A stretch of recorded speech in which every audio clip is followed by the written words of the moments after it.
Well, greetings everyone, and welcome once again to another Wednesday night right here at the Sports Crib. Uh, Don will not be joining us tonight, and Reggie will be back in 2 weeks. So we're looking forward to having Bill join us tonight. I see Dave is here, as well as Demetrius. We'll see if Mr. Scott decides to join us tonight. Good evening, Dave. How are you doing? I'm doing okay. Glad to be back. Okay, and I see we broke out the green tonight, there, Mr. Yes, sir.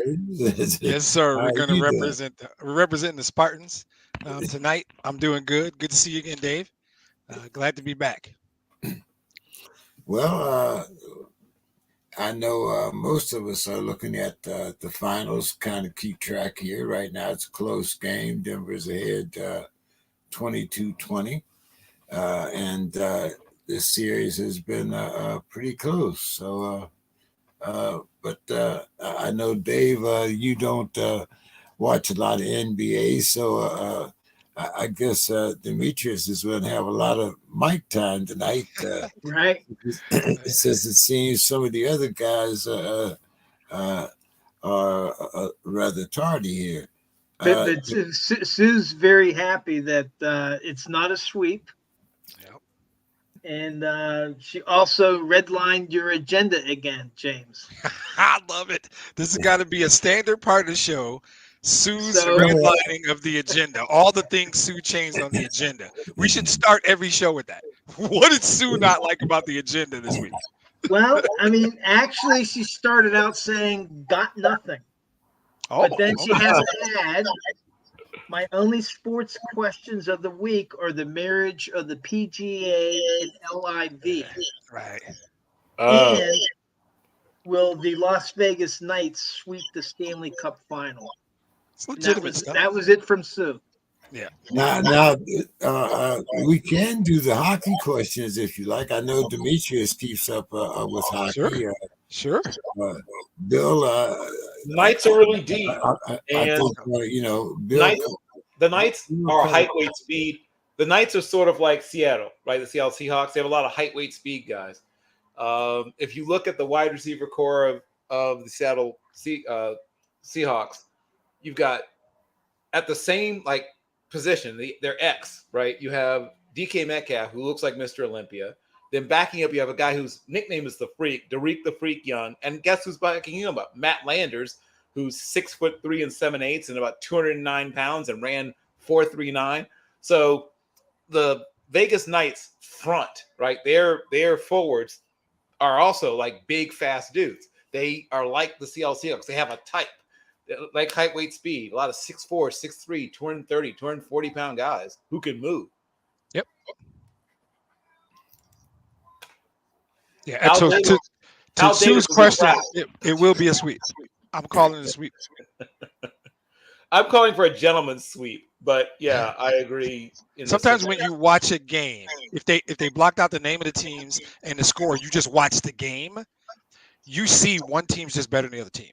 They're just better. They're just better than them, right? And I've watched both games, and Bill is probably right. It'd probably be a gentleman's sweep because sweep is so difficult to do to beat somebody that another good team beating them 4 times in a row is really hard, right? But there's no doubt who the better team is. No doubt. And one day, if we really dig into hockey, they should do a 30 for 30 on how they built this roster from the start when they were expansion.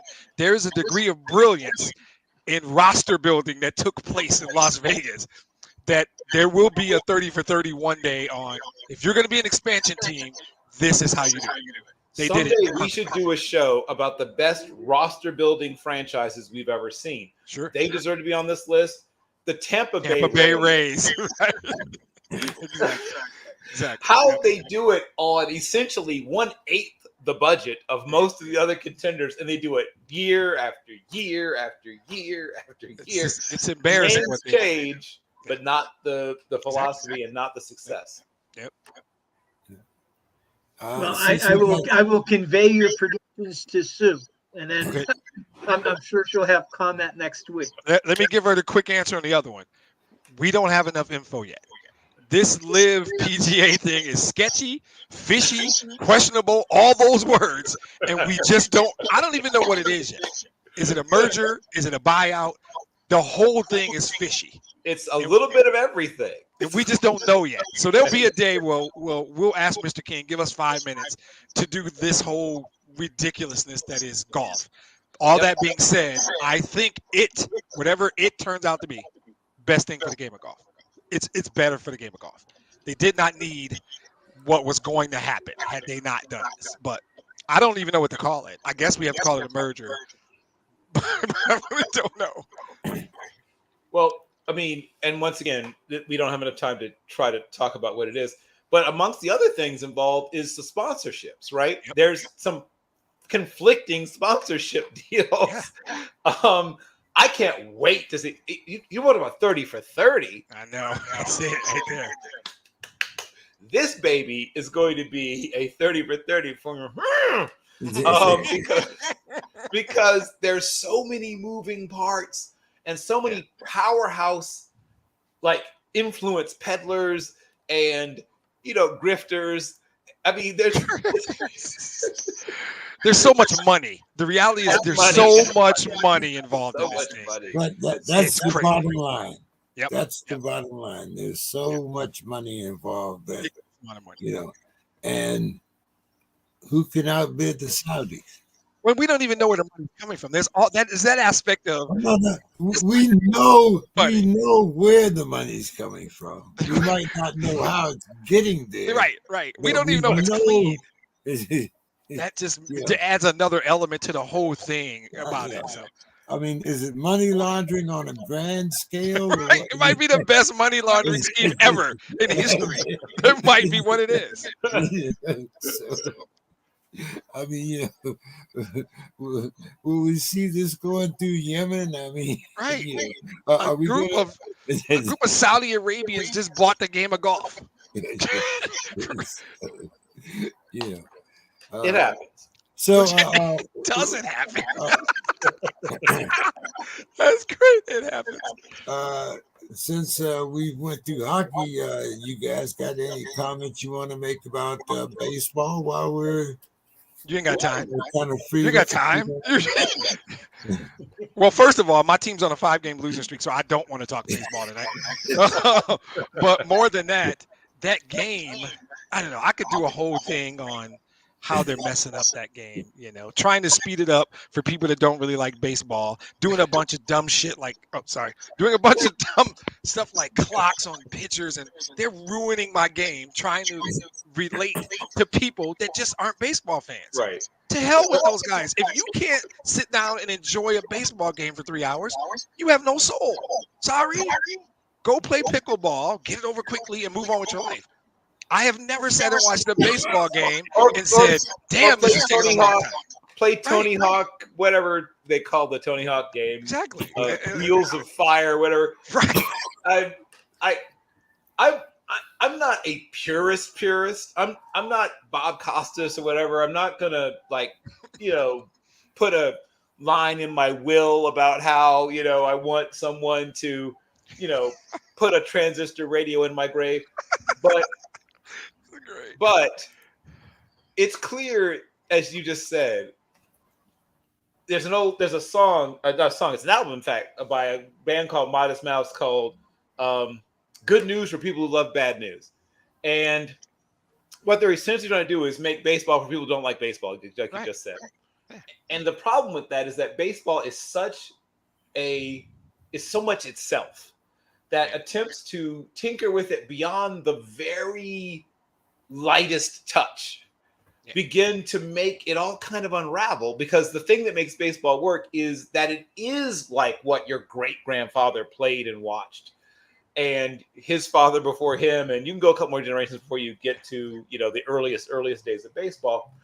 There have been some changes, like black people playing and allowing we I guess I don't mind the DH. I don't care if everyone has the DH or nobody has the DH. I'm fine with that either way. I'm okay with relief pitchers I guess we're trying to restrict the number of pitching changes. I don't care about that much. But the things, if that came or went, no big deal. The shift bothers me a little bit, like messing with the shift. But yeah, what you just said, the whole, hey, kids, it's the bottom of the whatever, and hey, there's a guy on second base. Just waiting to see what happens. Right. Like it's so weird to tinker with some parts of the game like that. Even the pitch clock, while I don't think it's necessary, doesn't grind my gears exactly. But the whole ghost runner thing or whatever, that's like, what? Yeah. This is like the rule you make for the team when you're playing like in your neighborhood that has one fewer player. Right. And that's it. That's a really good analogy of what it is. You are fundamentally changing the game to satisfy a group of people who don't love your game in ways like Bill just described. All the things he described, I hate. I'm old man. I hate it. It does grind my gears. Ghost Runner is absurd. That's the one that's like, that's the bridge too far. Just crazy. Yeah. If you want to shift, guess what, batter? There's a whole half of the field for you. Hit the ball over there. Develop your skills. They've played this. I'm sorry. You didn't even want me to do it. I tried not to do it. Sorry. One day, give me a time block on baseball, and I'll do 45 minutes of baseball. Yes, exactly. Right before the All-Star break. There we go. When we were bored and there's no slow sports news, drop me 20 minutes in so I can bitch about baseball. Hey, what's your thoughts here? Well, I'm going up to a game at the end of July, so I want to see how these changes feel at actually attending a game. Yeah. And I'm very curious about that. I tend to, I don't get the ghost runner. It's like, okay, if he scores, does that count as an earned run or an unearned run against the pitcher? Right. Yeah. Because the pitcher's not responsible for putting him on to second base. Exactly. And a guy could have a line where that happens. Yeah. Yeah. It kind of skews, the statistics that they've kept. And it's like, okay, well, what did that person do to earn to get to second base? They went to he takes off to try to steal third. There's a run, misses the third baseman, and now he scores without anything happening except one bad pickoff attempt or whatever. Right? No hit, no walk, no. I'm interested to see how you feel, Dave, when you get back from the game. So Tigers White Sox went down this weekend, so I got my fill, and it sucks. I'm just gonna tell you. Yeah, that's what I mean. And of course, I'm not going to the end of July, but okay. I'm very curious as to how that impacts my watching it in person. I think that's even worse because you're there with the idea. It's a beautiful summer day. I'm in no hurry. There's no clock. The game's gonna go how it goes. It's gonna end when it ends. That's baseball. Nope. Now they're trying to jam it into a 2-hour window because of. Like everything else, I'm sure it's money, advertisers, blah, blah, blah, or just the lack of attention span of the average American human being under the age of 30 now. They can't do anything that lasts more than 2 hours. So, that's too long. Oh, sorry, man. Go ahead. We need to go on to something else. I'm really starting to That's Mr. King's fault. You got to blame that one on the host. He brought it up. Yeah, you got to take that on that one. I kind of remember when I had all of these same arguments that you guys have when they introduced the shot clock. Really? You didn't like the shot clock? No, that's fair. That's fair. I mean, of course not. When I've watched, like the Boston Celtics take the ball down past half court and dribble for 5 minutes, and then Sam Jones was a hell of a dribble. Dean Smith from North Carolina. He had the corner classic. Four corners. Hey, I mean, if you can't steal the ball and let them keep it as long as they want, that's your fault. You play defense. That's what they call. But anyway, I'm sure you guys have heard about what I call the divorce. Skip it. Shannon Sharpe is supposedly leaving Undisputed after the finals. Yes. Now, there's a couple of things here. He's getting bought out by FS1. But Shay Sharpe Club Shay Shay. Club Shay Club Club Shay Shay Shay. Shay, and all of that is not owned by him. It's owned by FS1. Correct. So were you surprised the way, I mean, even though he's getting bought out, were you surprised that he loses rights to Club Shay Shay and other things that he's built with FS1? And how did you feel this was something inevitable? I mean, you know, we've already seen, you know, another breakup between Stephen A. and Skip. Do you think that Skip just doesn't deal with strong personalities, or was this doomed to be a battle of alphas where Skip's longevity went out? There are times I want to go before Bill because I know he's going to hit a home run. He's going to leave me shit left. And then I think we should let David go first this time. Oh, yeah, we can try that. Let David go first because I know Bill's going to crush this. But I got a few things, and I'm going to be. Well, okay. We'll let them go first. I'll wait. We'll go Dave, then you, then Bill. So, okay. Dave, do you have any thoughts on this? Well, I guess my question is it Skip that doesn't want Shannon, or Shannon doesn't want Skip? Both. I mean, you know, it kind of leads to the question: who really wants to leave? Because Shannon's the one getting bought out. Is to create a bunch of angst, you know, get clicks, get disagreement, get people all wound up, and they do that. So now it's like, okay, well, who really wants to leave the partnership? Yeah, so I would say probably both of them, but more importantly, there's a dude in a really big office somewhere. He wants it to be done. And whatever that guy's name is, because I don't know him personally, he's the one who said, this isn't working. So at the end of the day, I've mentioned money 3 times already on 3 topics. Ratings translate to money in that business. And so I will say as a disclaimer right up front, I have an almost unnatural level of hatred for Skip Bayless. I am not objective at all. So I'm saying that right up front. His tweets the night Hamlin got hurt in the Buffalo game was the final straw for me. That was when I said, this guy has to go, right? I noticed Shannon didn't show up for work the next day. A lot of people did. So I imagine that with Shannon, a former player, how it landed. I never played the game, and it landed with me in a way that's like, wow. So I know it probably landed even more impactfully with a former player. I don't like him. I don't think he's that good. But this says something about Fox that, given the choice of who you can buy out, they bought out Shannon. Right. So I would say to you, the relationship was broken beyond repair, because after he did the first tweet, he did the old double down after that and tried to explain the bad tweet instead of just apologizing. He's about what he's about. He does what he does. He probably rationalized it by saying he makes good money. That's his job. A whole bunch of blah, blah, blah stuff that I don't really care about. I don't think he will ever they will never be first take. I'll leave it at that. As long as Skip Bayless is on that show, they'll never be first take. And for me, it's him. It's him. I don't agree with everything Shannon says, right? But it's Skip. To me, there's no question who it is and what it's about. But I just think their contracts were such, the commitment that Fox has made to Skip was such that Shannon was the one who had to go. And I will start taking over/under on when Shady McCoy or whoever replaces Shannon leaves. I give that guy 6 months. Being generous. We're going to talk about we'll that. Get there.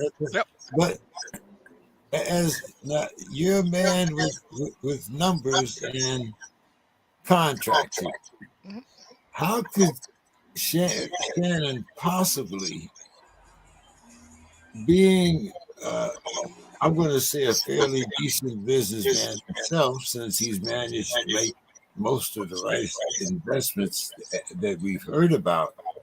Were you surprised when he didn't have the rights to Club Station? No, No, he can go somewhere else and have a club Shay. He can go somewhere and have a club Blue or club whatever he wants. This is a Right. name. He is the intellectual property of that show. So wherever he goes, wherever he lands, they'll introduce a new name. He'll fundamentally do the same show under a different name. That Fox owns the name. Who cares? He without him, there is no club Shay. They're gonna bring somebody else in and do club Shay. No, that's his nickname. That's his. So that's not that important, I don't think, for him. Because he's going to land somewhere and he's going to do some version of Club Shay somewhere else. Okay, Bill. We have all been in, whether it be an office environment, a military unit, a group of friends even, where there's at least one person who is the either literal, well, not literal, but I guess figurative turd in the punch bowl. And at some point, you can sort of drink from punch from this side from the bowl for a while. You can reach your little ladle over this side, but at some point, you're a little too close to the turd. And there's no way, you can't avoid it forever. At some point, the ladle touches the turd, and that's it. You can't enjoy the punch anymore. The fact that Shannon Sharpe made it 7 years, first of all, right, wow. Exactly. I mean, playing football in the NFL for 14 years, that's impressive. But 7 years with Skip Bayless, seeing him 260, 200, whatever times a year they tape. Wow. Like, that's a man of an indomitable will, first of all. And we have watched, and it's funny because once again, I mean, some of us are old enough to remember this guy was a highly respected journalist who was one of the best at it in terms of being a beat reporter and a guy that was really had the pulse of the Dallas Cowboys. And what happened, and I used the term, WWE wrestling heel. At some point, he had a classic heel turn, right? Yeah, he went from being a journalist, a real journalist, and someone said, wait, you're going to pay me how much to do what? Right. And everything changed when he realized that he'd have to do less work, less travel, loose deadlines, an entire staff to do most of it for you, and they pay you way more to do it? Yeah. All right, where do I sign? We have seen a steady and very perceptible dumbing down of discourse in sports media consistently for now, I would say 40 years, maybe more, but at least a good 40 years that I'm working. I remember watching, the sports reporters, right? Lupica and Alban and younger Mike Wilbon and, all the guys there. And somebody might get a little bit, like Jarrett Bell or somebody might get a little exercised, but no one yelled at anybody. Nobody called anybody anything demeaning or embarrassing. And the idea was just to try to look at the issues of the day in sports. And everybody went home and, I don't know, had a Tom Collins or whatever it is. But there was it was a simpler time. But there was nobody was trying to build their brand on somebody else. I mean, you were a writer and you were on TV every once in a while. We now are moving into a period where even if you started out as a writer, right? And I'm realizing that some people don't realize some of these people were writers, right? They have no knowledge of these people being sports writers. They only know them as personalities, as yellers, basically, on television. And every time one of these things succeeds, every time one of these shows built around people yelling at each other succeeds, every time one of these people has an incredible career where they make gazillions of dollars and it inspires some 15-year-old in Keokuk or, Ottumwa or, Skaneatelis or wherever the kids are watching to say, that's what I want to do. I want to be an outrage merchant on television. And so kids don't want to grow up to be Red Smith. Let me rephrase that. There probably are kids that still want to grow up to be Red Smith. There probably still are kids who want to grow up to be Grantland Rice. Those kids probably do if they know who that is. But whatever the modern equivalent thereof would be, those kids do so. Right now, there's a bunch of kids Googling who the hell are these people. I know. Grantland? How do you spell Grant? Yeah. Well, you know what I mean, right? Right. I shouldn't go so far. There's Mitch Albom. Maybe they know who Mitch Albom is. Probably from television. But we're losing. Was it recipes? Is that what Michael Liberty said? We are definitely, when it comes to sports writing, we've lost a gang of recipes, right? Oh my gosh. And I don't know what the outside of like some sort of Mad Max kind of collapse of society, I don't know what's going to reset it, right? Because it thus far looks like the envelope keeps getting pushed further and further out.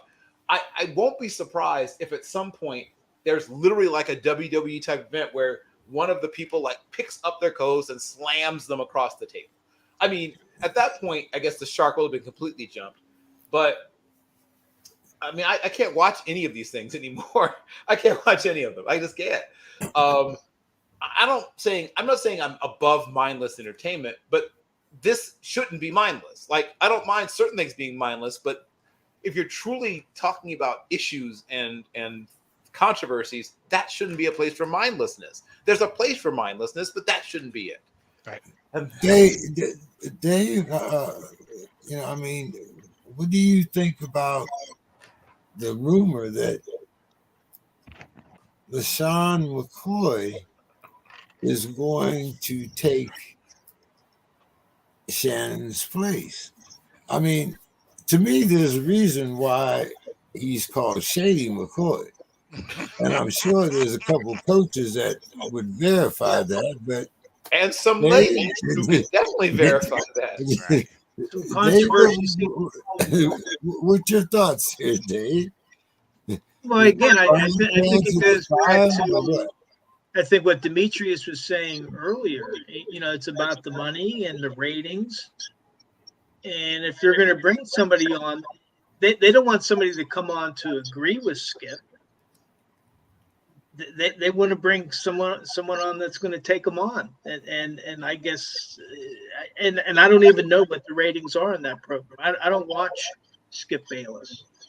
I've watched him before, but I haven't watched him for a long time because I'm not into that kind of stuff. Right.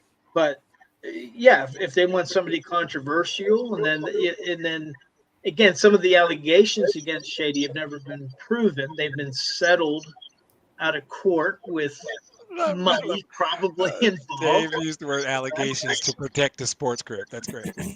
Well, I mean, that's true. And we'll just have to see how it plays out. But I think at the end of the day, what it comes down to is they want to have the controversy. Yeah. And until people start tuning out, you're going to get more. If people start tuning out, then you're going to get less.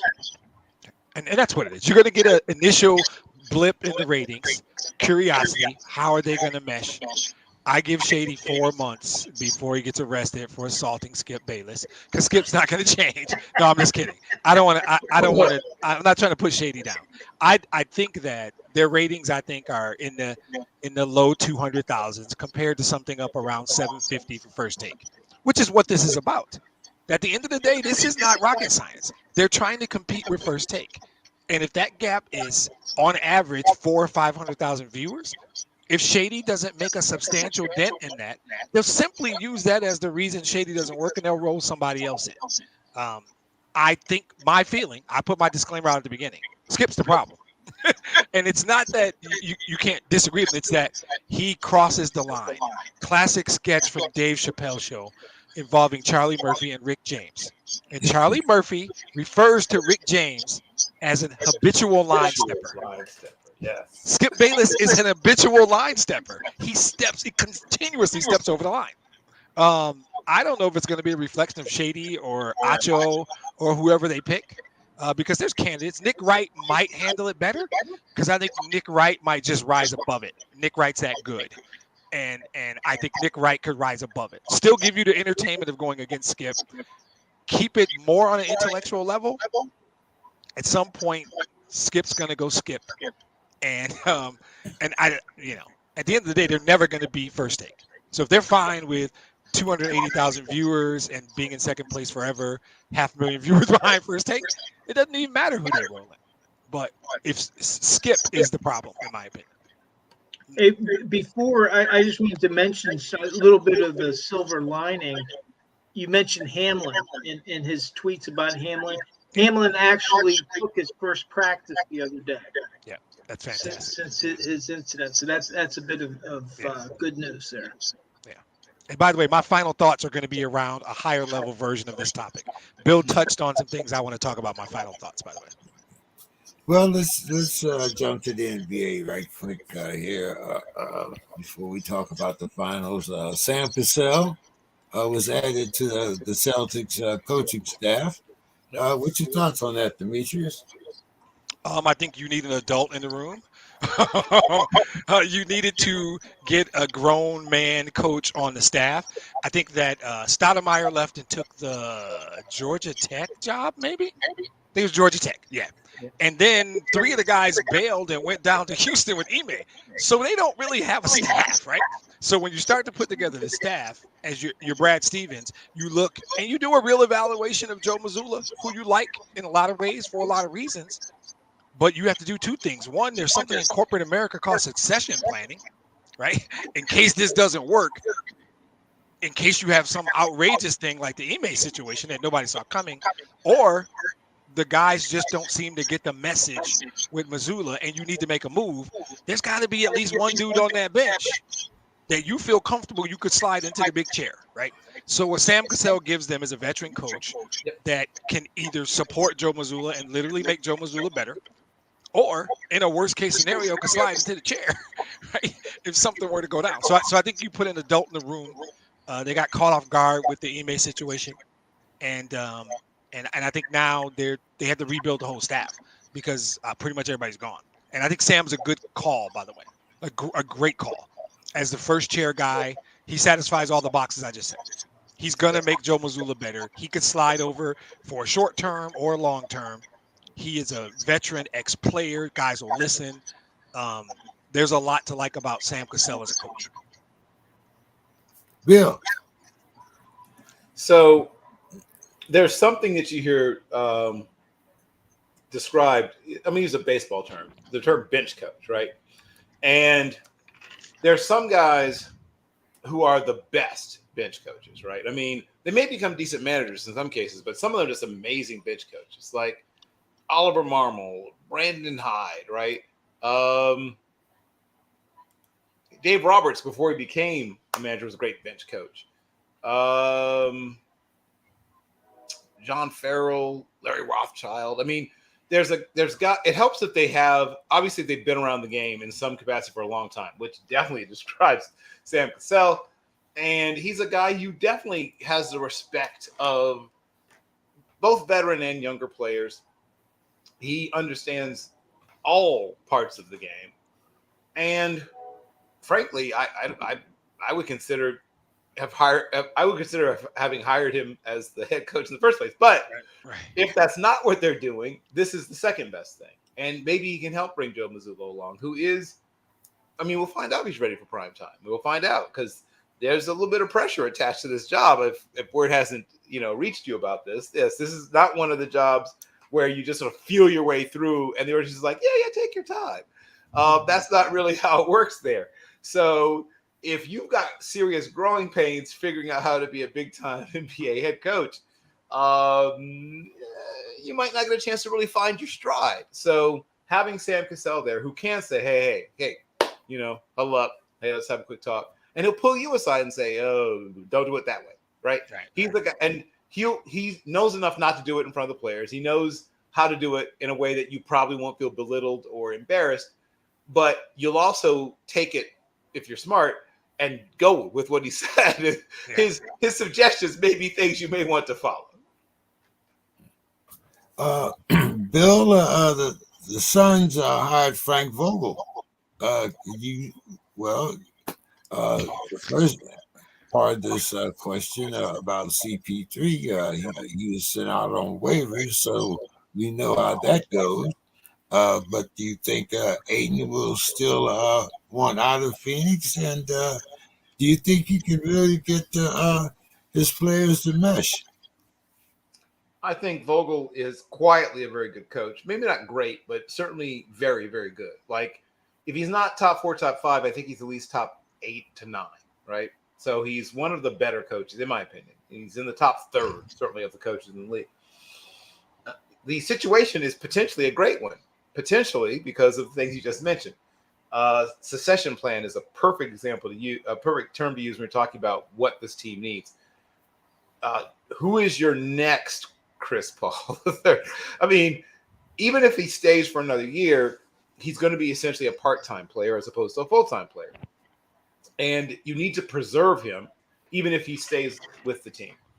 And Ayton, I mean, I guess where else is he going to go? I mean, I'm not saying there's not a market for him, but is there a market for him to pay him what he wants? Because there's a market for everybody. That's not, the issue isn't finding a market. The issue is finding a market that also will pay you what you want. That's where it gets sticky. That's where it gets challenging.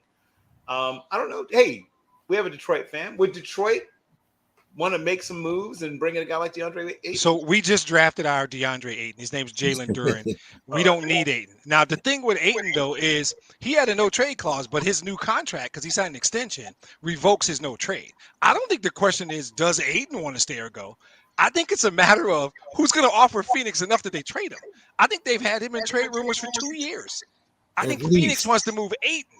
Not whether he wants to go or not, but he had a veto clause until after the first year of the new contract, which just happened. Chris Paul's official; he's gone. They're paying him 15.8. He's a free agent, and somebody's gonna be all over him. They think he still has time, and I think if I'm him, I go east. I think Milwaukee is appealing. I think there's some appealing options. Now he might want to stay in the West. Denver could be somewhere where he could fall in. For him now, the last 2 years, 3 years, whatever, it's about getting a ring. He's trying to get a ring. So he's going to go championship shopping. I think in terms of Ayton, as you know, there will be a market. He's a rim protector. He's 22 maybe. There will be a market for DeAndre Ayton, and I think Phoenix will jump all over it. I think that, Bill, another great point. Where's your next Chris Paul? That's the first question I'm going to ask in a meeting. We did what? We released him? For what? Now you still got Devin Booker, you still have Kevin Durant, you still have talent on that team. If you get a haul for Ayton, you can be right back there and you can be more sustainable. So I think Matt Ishbia is a Michigan State guy, so he's smart. They're gonna figure out what to do. And by the way, I like Frank Vogel. I barely mentioned the question. I like Frank Vogel. Demetrius, what did you think about your new hire in the coaching staff? I think we got the best coach that was out there. Now, we paid him. Which is what you have to do if you want. But I'll pull out an old Bill Carroll classic. Tavares Montgomery Williams is a fantastic basketball coach.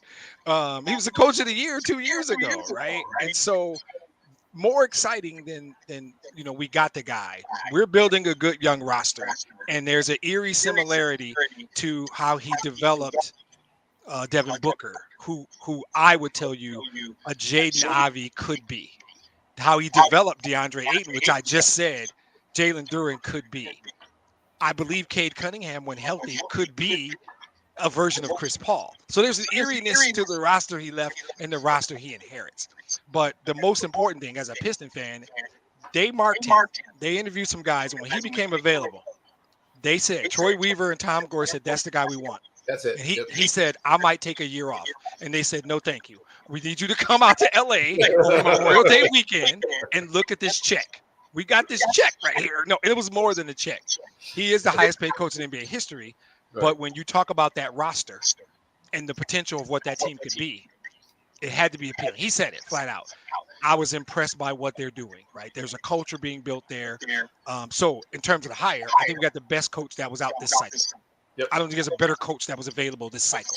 And I don't know what more you could say to that, unless you can get Pat Riley to leave Miami or something. What are you going to do? And so I like it. I think it's a good time in terms of where the team is, the young players, what they're building. He's a great fit. Guys, Demetrius, should the Lakers give AD an extension? Oh man, it's not as simple. So the answer is yes, right? 22 and 14 doesn't grow on trees. It's my simple. But the question is, he's going to make 40 and a half or so next year, and then he's got this player option for like 43. But the reality is, the extension, because of the way the NBA collective bargaining agreement is structured and who he is, the extension is $54 million a year. It's $167 million over 3 years, and there's no like option of, oh, we just want to give you a 1 or 2. No, you got to give him $167 million over 3 years. And none of this is a statement about the individual, because by all accounts he's a good dude. None of it's a statement about his talent, because we know what he can do on the floor. It is simply availability.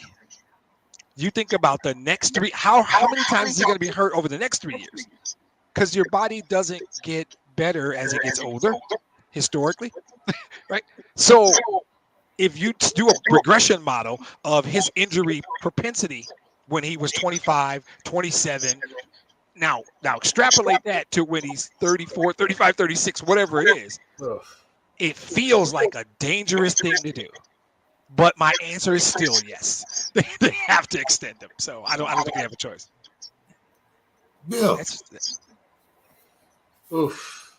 I mean, this really does feel like the, would you prefer to be strangled, suffocated, bludgeoned? We've got a whole menu of options here. Let's see. Hung, was it in Utah? You could be hung, firing squad, or poison gas, right? Yeah. I think flogged might be on the list too. So I've been watching this young man since he was in high school. He, not more than 10 minutes from where I live, come to think of it. He played his high school basketball. So I'm very familiar with him. Terrific young man, gives a lot back to the community. A rare talent. But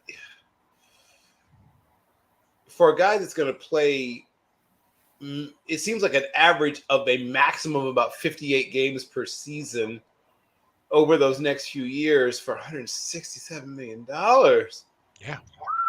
That just seems, I made a terrible mistake in not being 6'9", 242 pounds with a nice, nice handle and ability to score and defend. God, that seems like a lot of money. I keep thinking about what we could do with that. Like, aren't there younger players we could get with that would play more games? So I understand why, like, the world would go crazy if you didn't bring him back. And, we can't waste the last couple of years of LeBron's career. But I just keep thinking there's got to be an alternative to just throwing more and more money at the same guy who's getting old fast. Like with LeBron, it's like, oh, he's getting old really, really slowly. I feel like he's going to be kind of the same guy for at least a couple more years. I'm not so sure that I can say that about AD. And I like him a lot, but I could see him being a very old man soon based on what I've seen in terms of how he plays. Yep. Did you see LeBron second half of Game 4? How much older do you want him to look? The man scored 31 points in the first half, right, and then got no help. Right. Well, that's the issue. Like, I don't think having a superstar to complement LeBron is the issue. I think their depth is still. I know it's like a broken record, but remember when you asked me about the Lakers? I don't know, 3 years ago, whatever it was, and I said, "No, remember how you talked about them after the trade deadline, and the pieces that they had assembled." Yeah, I still after they got rid of Westbrook and some. I remember that show well. I'm not a fan of getting older. I just am not. So when someone says, "Can we give all this money to an old guy?" my answer is, why? Why would you do that? Why not get 3 younger guys for the money you're about to give one older guy who who hasn't in the past played whole seasons. Right. So the chances that he's all of a sudden going to become this like Lou Gehrig type iron horse seems highly unlikely. Yeah. I would really like to get some younger players, please. At one point, we're heading in the right direction. Oh, younger players, guys with upside, guys who ankles don't hurt all the time, guys whose backs aren't killing them, guys who aren't about to play with their sons. Hey, that seems like a good idea. Let's get more of those. And right now, you can maybe get a Rudy Gobert type deal for AD. I would, I mean, just think about what he would return because of the stats.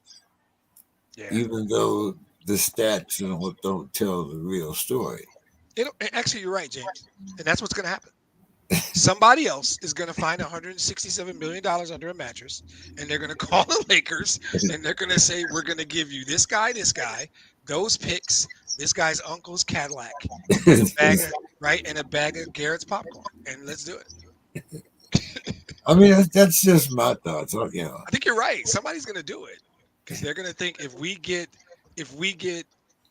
the best of AD for 50 games a year, it could be a difference for us. And it might be. I don't know who that team is. But somebody out there. Somebody get the 76ers on the line. How would you guys have to have a twin tower? We give us Trevor and what's that other guy like? I love Tobias Harris. He's going to have to be. Thank you, Tobias Harris. Yeah. I like him a lot. And then the Nets are known to make bad deals. The Nets, exactly. That's a great game. You got to make the call to the Nets first. Thank you, James. Exactly. Dallas might do it in a Kyrie deal. They'll re-sign Kyrie for his bird rights, and they'll do something silly like. Don't be shocked by that one. Right. Dallas and the Lakers swing something. So, AD and Luka. Ooh. Well, the first rumor was, he came to see if, he could get AD and it would be him, AD and Luka, but, I don't know if the Lakers want to run that back with LeBron and Kyrie. Yeah, they're going to do it, though. Flat's going to be a Laker.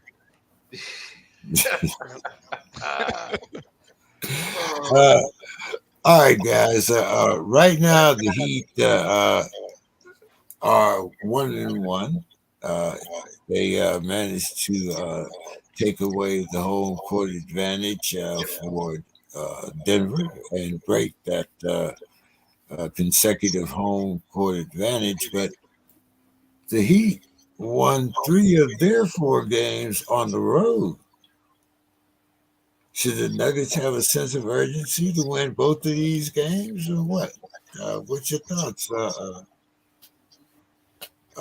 Demetrius? Yeah, and I'm going to make this quick so David can rejoin the show when we get to the NFL. I'm going to tell you, I was one of the ones last week who didn't call for a sweep. They need to have a sense of urgency, period, full stop, right? They came into your building and took one, which somebody on the show called. But this is simple. If the Heat win tonight, we are talking about some fun now. Now we're probably talking a 7-game series. Mm-hmm. If the Heat win both games, it's a wrap. But the same people who last week were talking about sweep are now talking about the Miami culture, right? So what I would advise the Nuggets to do is stop listening to anybody. Everybody. Have a sense of urgency every game, every quarter, every possession. Because guess who has that? The Miami Heat. Right? For whatever you want to call it, you can give it to Spo, give it to Pat Riley, whoever it is. These guys just are going to bring everything they've got every game, right? So to beat them, you need to be. If you play a B-plus game, Denver, you're going to lose. That's it. You're going to lose a B-plus game. Now, going through the season when you got days off, but if you're playing the same team 7 times in 12 days, there ain't that big a gap. It's the finals. You ain't that much better than them. So if you play a B-plus game, Miami will beat you. They'll beat you 4 times, take the trophy to Miami, have a party, and not even think about you anymore. So they better have a sense of urgency. And I think it's close at halftime at a couple of points, but tonight's the key. Miami wins tonight. I'm calling them winning the series. Woo! I said a gentleman's sweep. We'll see. I think Sue's going to agree with me. I want to find out what Sue thinks next week. Bill, your thoughts? So, I am a huge Jimmy Butler fan. I'm not going to pretend otherwise. I cannot be objective about Jimmy Butler. Whenever Jimmy Butler does something, I say, yes, do more of whatever you're doing, Jimmy Butler. I am not an objective. I'm not able to see him clearly. I fell in love with him at Marquette. I wanted him so badly to be a Bull, and then he was, and I was so excited, and then he left, and I was so bummed. I just think he's one of those players that proves that players can will themselves to do things. Right. He's a good basketball player. Like, if you just to break down his components, you'd be like, yeah, that guy's a good basketball player. But he shouldn't be this good, right? The guy that you're watching, much like Thomas Edward Patrick Brady, is doing things his body should not allow him to do. He's doing things that show you that there are things that matter more than just the way that God made you, right? You can decide to be more than that. Whip out your copy of Man and Superman, right? And read it. The Willen, right? Which is just will in German, can be energized to a point and developed to a point where it becomes almost a superpower. And he went to the perfect place where they practice like, I mean, it's not Alabama football. I don't want to exaggerate, but they don't practice like other people practice. Like, they do everything a little bit differently. And guys brag about their, floorboards. I mean, they've got some, they're different. It's a different team. They do things differently. They shouldn't be able to stay they shouldn't be able to stay with Denver. Like, Denver's so deep and big and talented. I mean, all these things, they should win easily, pretty much all of the games, but that's not going to happen. Nope. That's not going to happen. You have to really play well if you want to beat the Heat. And if you give them an opening, you let up, you take a deep breath, you think, okay, whoo, man, third quarter, we're up 12, feeling pretty good about this. And you lose by 7. Yeah. I mean, they are going to fight you and fight you and fight you. They are not even of this era, right? I mean, I don't want to go too far with it. Not the bad boy Pistons, but they look at basketball differently. They'll miss 15, 16 three-pointers in a row, all right? And somehow not lose the game. Like, it seems inconceivable to me sometimes how they manage to survive some of the things they survive. But they put so much pressure on you. They never let up. On defense, they do, even against bad matchups, you get a 7-inch mismatch. You're like, oh, this is going to be easy. And then this little 6'3" guy or 6'2" guy just fights and claws and, knees you in the thigh or whatever else by accident. And, it's just like, God, these guys are annoying, right? Here you have, when you're looking at the Nuggets, it's like looking at, like a bunch of like the what do they call those? Like the when the Power Rangers all like connect, right? But then they're up against 1,000 rats, right? That's what it is. It's like these giant, perfectly made robots against just 1,000 rats that run into all the little crevices and gnaw on the wires. It is so exhausting. It's such a pain in the butt to play the Heat. It's not fun at all. They make basketball work. And it's like, oh, this isn't what I signed up for, and can we get back to moving the ball beautifully and looking like a taller version of the Golden State Warriors? But no, they're not going to let you do that. They're going to make you grind it out and make it so that you go home like all sore and disappointed. Even if you win, you're kind of sore and disappointed. Like, man, that was really hard. We have to do it again on 2 days? We have to do it again in 2 days?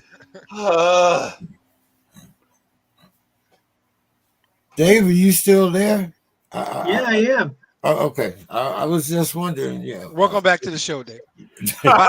by the way, to highlight Bill's point, Denver shot 48% from the field in the first half, and they're up 5. right? They played a really good first half, and they're sitting there thinking, wait, this game isn't even over. We got to do another half. So, Yeah, but yeah. but the Heat also did 39%. So I mean, Right, it's but like 39% is anything special. Like that's the point. You should be up by more than 5. Right. If I shoot 39% of the field, you should be up double digits. Right. But we'll see. All right. Welcome back, Dave. I think Dave should go first on the next 3 topics. Correct. That's all right. Just to balance it out. Plus, Dave. Dave should be obligated to mention Sue's opinion on every topic, by the way. Where I Dave, know it, I will. do you think, Dave, that OBJ's deal has shut the door for DHop? He's having a lot of trouble finding a team. I mean, the Titans are talking about, possibly taking him on, but it doesn't really seem to be the market that we thought it was going to be. Well, I guess I don't really understand it. I mean, like if you take OBJ's deal out of the picture, with these teams, whatever they're offering DeAndre, well, would it be the same as what OBJ got, or what? And so it's like, okay, maybe he won't make $15 million a year or whatever, and however the team's divided up, but I'm sure some teams can make him an offer, and it's up to DeAndre whether he's going to accept such a deal or not.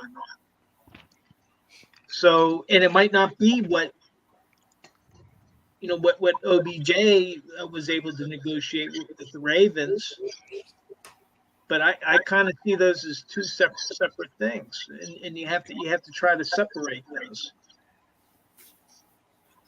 What's your thought on that, Demetrius? DHop did go and get an agent. He's usually been representing himself. Yeah. So I think there's a piece here that makes the comparison a degree of apples and oranges. I don't know. I think a lot of people are making the assumption that DHop is talking to people and saying, what would you give me for 1 year?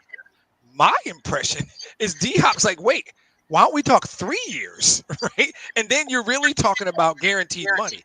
I don't even think OBJ's 15.2 or whatever that is the benchmark. I think that's the popular narrative amongst national media. And I think Dave's right. The two don't even – OBJ doesn't matter. DHop's a better receiver. He's a healthier receiver. And I think he's in a position where his agent, who is new to the scene, is having conversations around a 3-year deal, not 1 year match OBJ. I don't even think that's what's happening.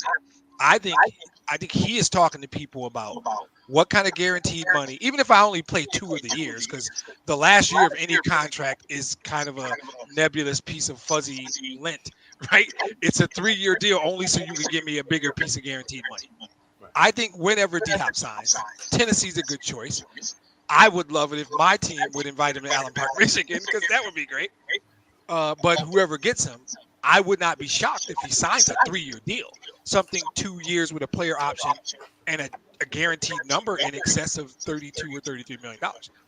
And I think that's what you're going to end up seeing. Something in the 30s, in the low 30s for guaranteed money. It might say it's a 3-year deal. The 3rd year is going to be somebody's option. I don't think OBJ is the comp. I think we're missing it. This is my opinion.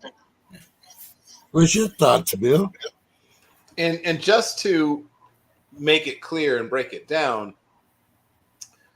his base salary, I'm talking about Odell Beckham Jr., is only $1,165,000 for 2023. $2,767,000 in prorated bonus, guaranteed. Once again the same amount, $1,165,000. His cap number for this year is only $3,932,000. So a lot of the money in the deal is the contract value is $15 million, and he's got that amount in guaranteed money, but that money is sort of split up in some interesting ways. So his cap hit is not that bad. Well, I mean, if they cut him pre-June 1st, it's bad, right? But they're not going to, right. Clearly. But the but post June 1st, the cap hit is $3,932,000. So, and then next year, there's a void. He still gets prorated bonus, and his cap number ironically goes up, even though he's got no guaranteed base salary. Right. He's for that it's all prorated bonus and everything like that. But the difference is, as we mentioned, DeAndre's probably looking for a longer term deal. Yep. And I don't know if he'll sign for a huge. Well, it depends on where he signs. So there's a calculus that players and agents sort of go through when they're looking at how do I. If he decides I'm in full ring chase mode, and I don't know how much that is part of his thinking, and he's looking at the Chiefs, he's looking at the Bills or whatever. He's looking at teams that are right there on the cusp, and he might put them over. He's looking at some of those teams. He's probably going to be willing to accept less money. I'm guessing. Usually guys are willing to accept less money from those kinds of teams, those teams that are right on the very precipice of winning it all. So it's his priority money. And we'll find that out obviously very soon, because I'm guessing that, the Browns and some of those other teams are less attractive in sort of the let's win a ring.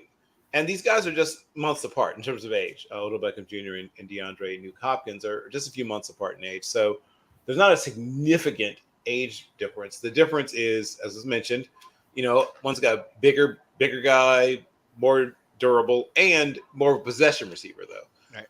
And if you want someone who's going to do a lot of dynamic things after the catch and, be able to beat people deep, you prefer a guy like Odell Beckham Jr. anyway. So who do you have in your wide receiver group also matters.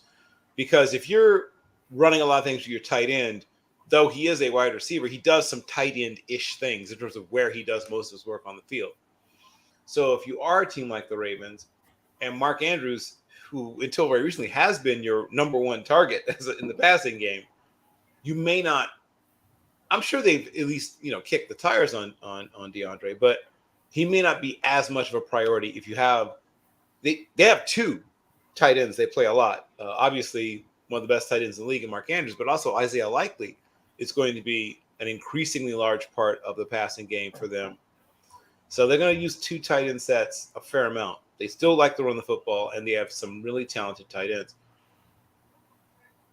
I think it's going to be interesting to see, like I said, first of all, his own priorities. Like, how much does he say to himself, if I go to the Jaguars, am I the piece that they need that puts them up there in the top tier? If I go to the Chiefs, are we a slam dunk to win the Super Bowl? The Bills, are we a slam dunk to win the Super Bowl?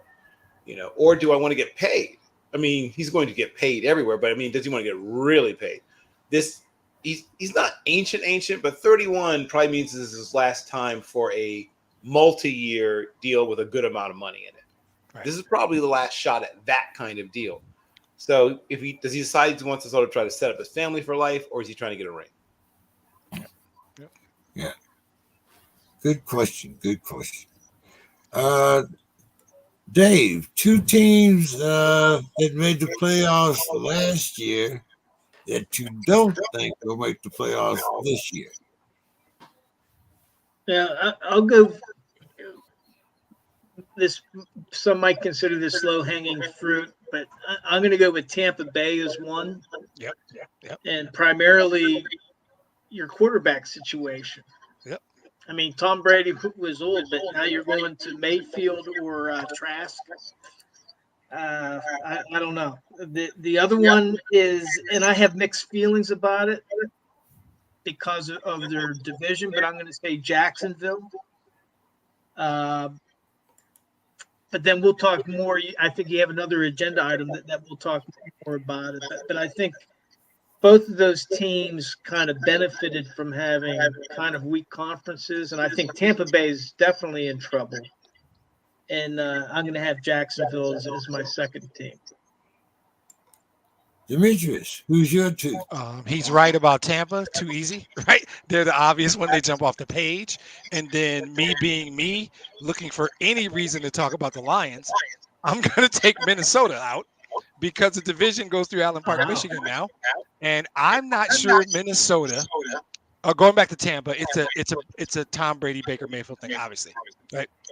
Minnesota's not winning the division because, like I said, the division goes through Allen Park, Michigan. So then the question becomes, there are 3 spots. Let's say for bleeps and giggles, Philly, San Francisco, and let's say Atlanta in dedication to Reggie, who's not here tonight, win their divisions. There's 3 other spots, right? You're talking Dallas, possibly New York Giants. If Geno Smith is real and not a mirage, you got to talk about Seattle. I think that Green Bay, if Jordan Love is so they've got to be one of those 2. Are they definitely better than Dallas or the Giants? Possibly, New Orleans. If you like Derek Carr, I can't sit here and say to you, I know Minnesota's better than Dallas. I know they're better than Seattle or the Giants. I'm not sure I can say they took a lot of hits because of their cap on defense. And I thought Mr. Scott was going to be on the call. So, yeah, I prepped that shit just for him. So I'm going with Tampa and Minnesota.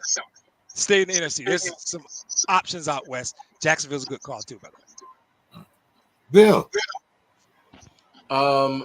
Well, I mean, everybody's piling on Tampa Bay, so let me get some of that, too. Piling? Let me get some of that, too. We might be eating crow here. I love it. And I'll go with a surprise one. I mean, I want to pick at least one that's not so obvious. I'm going to say the Giants. Ooh. I think the Giants come down to earth a little bit. I don't think they missed by much, but I think they're in contention, but I think they come up a little short. Yep. Okay. One more, Dave. All right. Are 4 Super Bowl rings realistic for the Chiefs with Pat Mahomes Mahomes. as quarterback? Well, they're halfway there, right? Yeah. So I mean, I think it's possible. I mean, he's 27. Right. How many more years is he going to play, and how many more years is he going to have a quality team around him? So it's certainly possible. Now, is it probable? I mean, the NFL has really put a lot of effort into parity and allowing other teams to get a chance. I think it'll be tough, but I wouldn't be surprised. He's still fairly young for a quarterback, and the key is can they keep the pieces around him to succeed? But it's going to be very, very difficult. So I would not say that it's probable, but the question is it realistic? He's halfway there. Bill. Yep.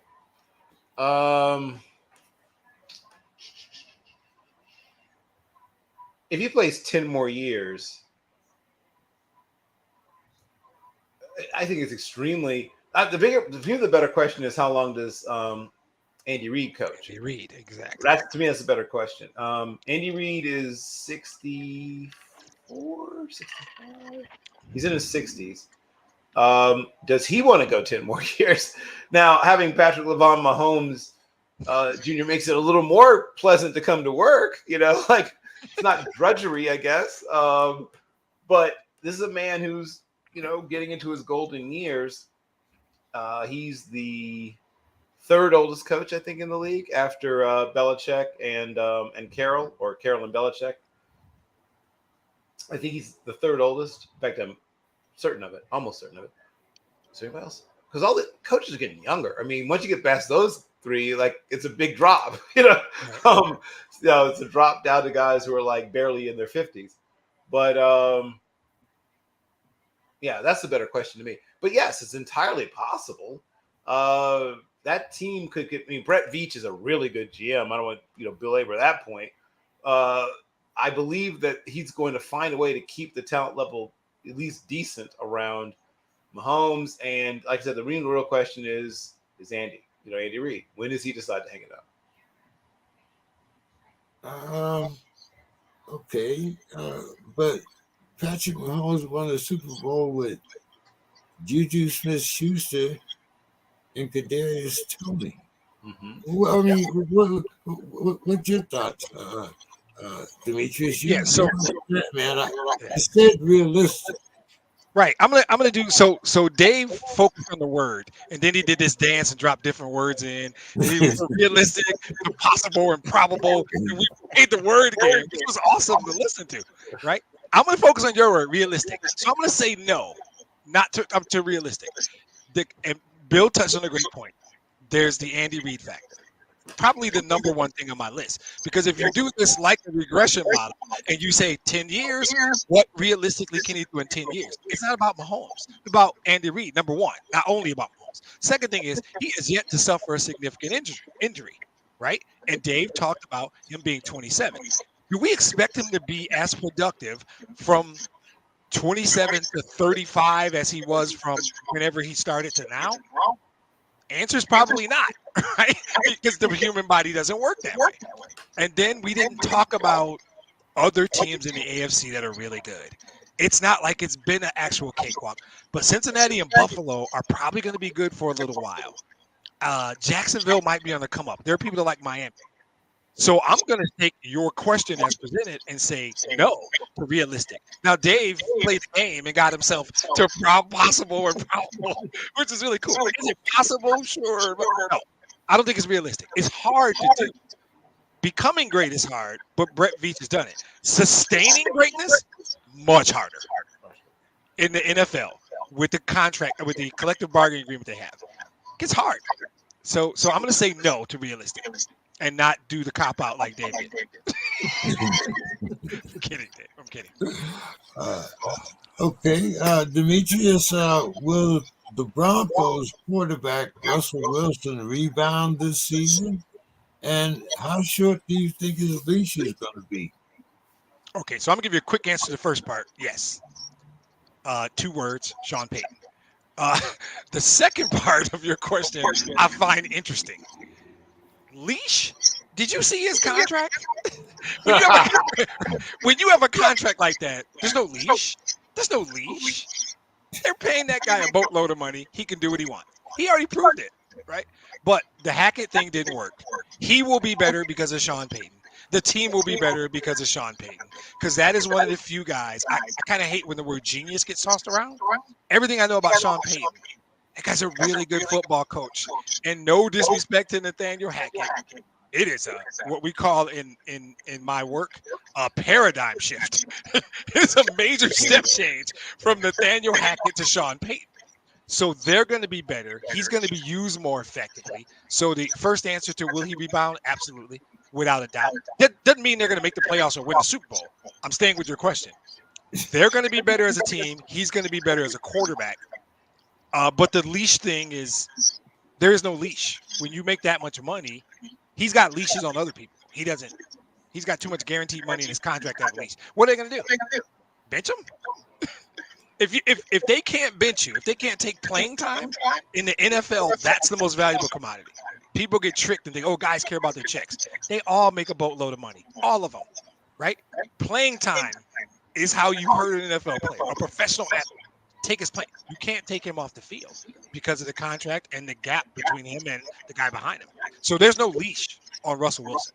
And by the way, Russell Wilson's still a damn good quarterback, by the way. We can't just all of a sudden just drop him off at the fire department in a basket on the court. That's still a really good quarterback. So, yes, he'll be better. There's no leash, though. Bill, do you concur? Yes. If we were looking for one-word answers. Russell Carrington Wilson, there's an old saying in scouting where if a guy's, struggling, you look at the back of the baseball card and say, oh, okay, this is who he really is. He'll get it together. Or if a guy is playing out of his mind and he's been bad all of his career, you look at the back of the trading card, and say, oh, okay, but this is who he really is. He'll cool off. Yeah. I just refuse to believe he's forgotten how to play football. So I think that, hey, fantasy players, he's going to be available very late in almost everybody's fantasy draft. And I think he's going to end up being a top 12, fantasy quarterback and probably a top 9 to 10 reality quarterback. Right. Dave. Yeah, I'll take the contrary point of view. I don't think he will. I don't. To me, Russell Wilson, the few times I watched him play, I was never that impressed with him. I think he succeeded because of the Seahawks system. And now, one of the things I did not take into consideration is the change with Peyton coming in. But I'm gonna stick with what I said. I don't think he will. And as far as taking playing time, yeah, it would be difficult. But you've had other players that were first round draft picks. They said, oh, you have to play them, and then they ended up being benched. And it'll be interesting to see how he interacts with Sean Payton. But I'm going to say no. Dave, can the Rams reclaim a playoff spot this season? No, I think they're still rebuilding. I still think that they have ways to go. I think that they're playing the AFC North and the NFC East on their schedule. So it's not going to be an easy schedule. And plus the 49ers and the Seahawks twice. So I don't see them getting into the playoffs this year. I think that they fooled themselves in order to win the Super Bowl, which, hey, they won the Super Bowl. They were champions 2 years ago. You can't take that away from them. But now they're still in the process of rebuilding. What's your thoughts on that, Demetrius? I think Dave nailed it. This is one of those cases where I don't need to add a bunch. Their schedule is not easy. I'm not sure number 9 is fully healthy. We all know how much I love that guy. I don't know. But then it goes back to what we talked about earlier. I'm working on the assumption that the divisions belong to San Francisco, Philly, Detroit, and Atlanta.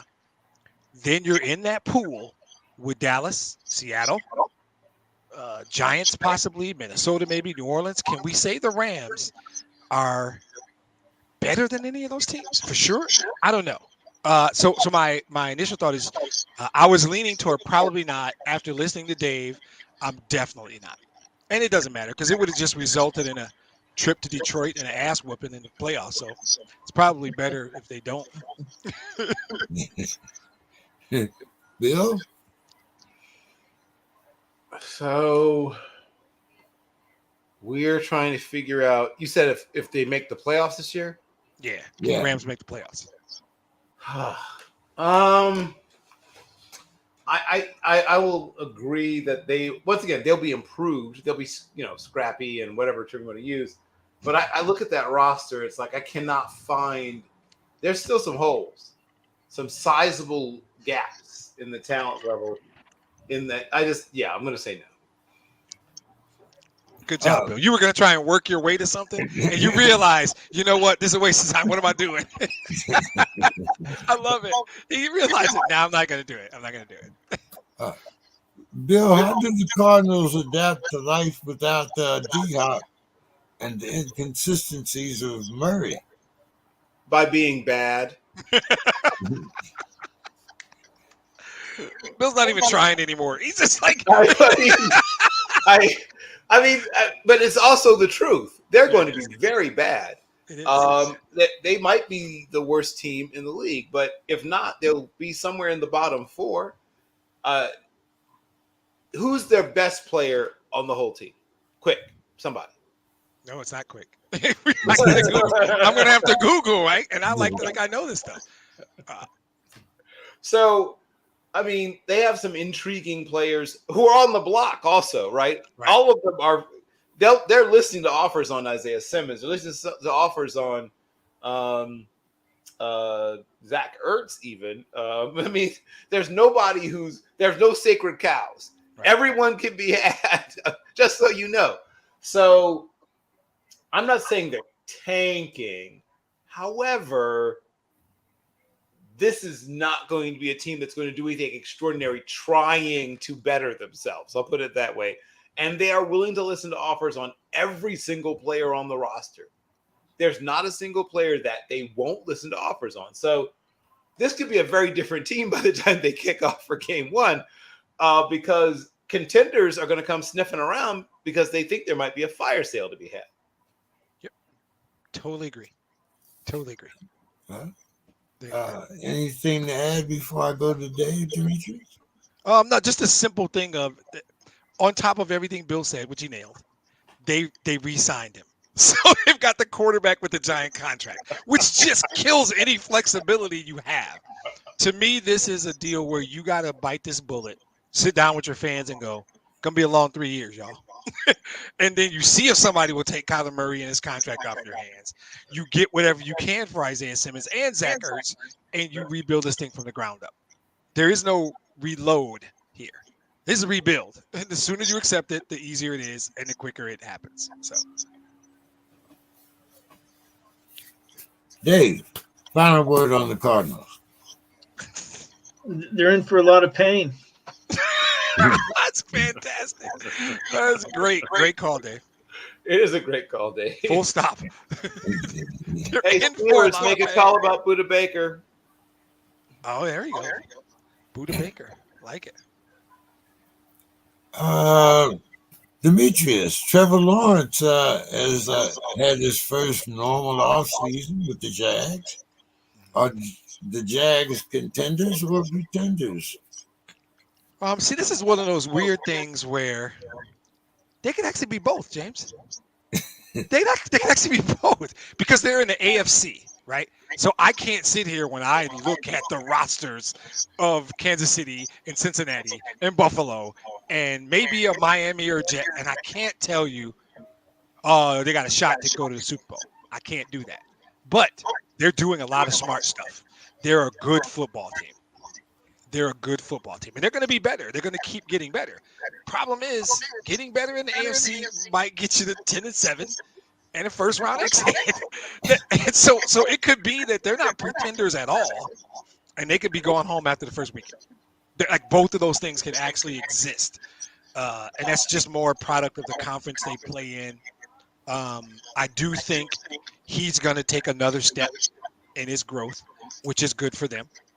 And they've done some smart things financially. So, like, again, all that being said, I think they go home the first weekend no matter what. So, it's tough. Dave? Yeah, well, this is, that was my pick not to make the playoffs this year. Right. So there you have it. But then I said I put my caveat. I usually have a couple hats, right? Have to. But look at their division. I mean, Trevor Lawrence, he's probably the best quarterback by far in his division. Yep. Tennessee, Ryan Tannehill, Malik Willis, who might not even be with the teams sooner rather than later, and Will Levis, rookie. Then you had the Colts, Gardner Minshew, and Anthony Richardson, another rookie. Houston, Case Keenum, Davis Mills, or C.J. Stroud, highly talented, still a rookie. Yep. But Trevor Lawrence is really out of all of them, and it's a NFL quarterback-centric league, right? That kind of opens the door for them, I think. Although I would tend to agree with Demetrius, if they do make the playoffs, it's probable one and done. Yeah. Bill? So they are amongst, I'm going to divide this into tiers. They are not quite yet in the same tier with the Eagles, Chiefs, Bills, Bengals. But they might be at the top of the second tier with people like Dallas and the Vikings, maybe not. Our beloved Steelers are in that second tier. Let's see. Really? Really? Is he doing this, David? He's doing this on purpose. Like I'm not here. Like I'm not even here. No, I mean, Detroit, I think, is going to be in that second tier too. And the Vikings are weird because they could conceivably be like one of those baseball teams that is, decides that at the All-Star break or whatever, or the trade before the trade deadline start selling or buying, depending on what's going on. But yeah, I think Detroit's going to end up with a good shot at a 10-win season. So yeah, they're in that second tier with those teams I just mentioned. Bill, the Commanders coach Ron Rivera seems to be hanging his future on quarterback Sam Howell. Bill, is this a samurai move or a kamikaze move? I love this question so much. That is a great way to phrase it. It is. I'm going to say I think it's a samurai move. I scouted him extensively at Carolina, and I called him a right-handed Mark Brunell. I think that he is a tough-minded, athletic. He may never be elite, but he's going to be very good. And Mark Brunell was good enough that on some pretty decent Jacksonville teams, they won some playoff games. So if you put the right squad around him and allow him to develop, I could see him, like I said, developing, to the point where he's at least a very good quarterback. I think he's going to be a top 15 quarterback this year. Okay. Dave. I think Bill made the key point is, well, you get the pieces around him. And then the other thing that you have is the transaction of the franchise itself, which, is still under negotiation. I guess they've the NFL is talking to Josh Harris, trying to tinker with the way they're organized, and then how's Dan Snyder going to exit? And I've heard that he's moved out of his house in Potomac, where I live. I'm on the poor side of Potomac. He's on the rich side of Potomac there. But that's still going to create, I think, a little bit of confusion, and he needs some clarity. The organization needs some clarity so that they can build an effective team around him. And I don't think that they have the pieces. And so I don't think it's necessarily backing Sam Howell. I just think that they're just not in a very good position right now until they get the stability, until they get some stable ownership in place. Just to put it in a proper perspective, Dave, neither side of the Potomac is below the poverty level. But, right. There's no poor side of the Potomac, bro. Yeah. We know geography.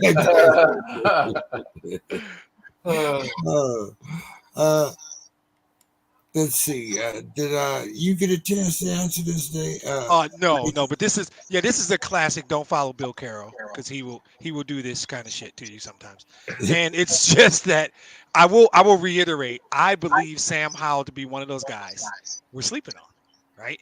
And Bill nailed it. I've always said that when that dude finds the right coach, the right opportunity, the right organization, I think we'll be talking about Sam Howell playing football in this league 7 years from now, 8 years from now. Yep. Sam Howell's going to be on somebody's roster winning football games, because I think I've never scouted anybody like Bill scouts, but I look at that guy and I see, there's just like, there was a guy, and I generally don't forget names. Bill will help me. Long career. Late in his career, he went to the Raiders and had tremendous success. Oh, Rich Gannon. Rich Gannon. That's right. The guy. They almost moved him, or some teams tried to move him to either defensive back or wide receiver. Exactly. Yeah. Rich Gannon. It's one of those dudes that just been suddenly. Geno might be a good example right now, but a Rich Gannon type. I think Sam Howell's that guy. Sam Howell's going to be winning football games in this league like 7 or 8 years from now, and we're all going to be like, oh, look at Sam Howell. Yeah. Well, he's a second-year player, right? I mean, right. We've scratched the surface of what he can do, and what he did at North Carolina wasn't a fluke. You saw the talent. The scout on the show just told you he saw the talent. The right organization, the right coach. Jeffrey Fan talked about him at North Carolina. Exactly, he did. Yep. Demetrius, of course, we heard this from you a couple of years ago, and you've been preaching and studying in our ears. Even when you were gone, we heard it. It was like resounding in our ears. But the Lions coach has said that Jared Goff is a better quarterback than when he was with the Rams. And strangely enough, NFL betting, the most popular bet in week one is that the Lions will cover the Chiefs with the -6.5. Demetrius, what's up? Easy money. Easy money. I'm not going to tell you we're going to win the game, but we're going to play everybody tough. What about this team? If you haven't watched this team, the second half of the 21 season and all of last year, those are the only people who don't realize that. We had a bad game in Carolina last year, but for the most part, we don't quit. We're the Miami Heat of the NFL, or they're the Detroit Lions of the NBA, however you want to put it, right? We just don't go away, although they're starting to get smoked on right now. But so 6.5 is a lot of points because we grind. We grind. We're gritty. All that stuff is legit. That's not a slogan. That's not a hat. That's real stuff. And I think that the Goff piece is easy. Jared Goff's playing the best football of his career right now. The last 20, 25 games of his career, and he doesn't have nearly the weapons he had in 2017 in Los Angeles. He doesn't. He had a receiver room. I think he had Cooper Kupp, Robert Woods. The receiver room he had back then versus what he had this past season. He had a Jamison Williams coming off an injury. He had a Amon-Ra St. Brown, who was fantastic, by the way. And I'm not diminishing anybody. But the wide receiver room in LA, and he had Todd Gurley, who had 1,300 yards and, 60-plus catches. He might have just got his Todd Gurley in Jahmyr Gibbs. Jared Goff's playing his best football. He's 28. When is the prime of the career of an NFL quarterback? And Sean Payton screwed him on the way out the door, so people fell asleep. And Brad Holmes is like, nah, I know who that guy is. And right now, Jared Goff, no hyperbole, no cornbread, no Kool-Aid, no blue hat. Jared Goff's one of the best 7 quarterbacks in the National Football. When you get past that top group, Burrow, Allen, Herbert, Mahomes, Hurts, you're going to start to struggle to name a quarterback better than Jared Goff right now. I'm sorry. You're going to get 5 names out really quick, and then you're going to be stuck. And you're like, is Dak Prescott actually better than Jared Goff? The regular metrics say no. The advanced metrics say hell no. Right? If you really look into that stuff. The reality is that Jared Goff is 28. We got him under contract for 2 more years at really manageable numbers, which gives us flexibility to re-sign Penei Sewell and Amon-Ra and all these young players without breaking the bank. We drafted Hendon Hooker in case anything were to go wrong. But Jared Goff's literally one of the best 7 quarterbacks in the NFL today, right now. And if somebody wants to have a debate, we can have it. But I'm telling you, all the metrics are going to fall on my side. And the only people who don't realize that are people who don't watch the Lions on a consistent basis. So none of that surprises me. I watched that and went, okay, yeah, where's the news? Where's the break? I knew this because I've watched every snap of every game, I don't know, for the entire time Goff's been a Lion, for sure. I'm going to place a bet on the game. I'm taking the 6.5 points. And wouldn't be shocked if we won the game outright. But I'm definitely putting money on that opener if they're giving 6.5. All right, I hear you. Dave, Pro Football Focus ranks Steelers center Mason Cole at number 22 among NFL centers. Wow. But Dave, why don't you break down our offensive line by position and the impact that veteran defensive end. Yeah, I want to see you try this. Just let Bill do it. Yeah. Larry. Let's call him Larry O. Yeah, Larry O. Oh, you want Larry Ogunjobi? David O and Larry O, right? Yeah. Larry Ogunjobi. What effect he could have on that defense if he stays healthy this season?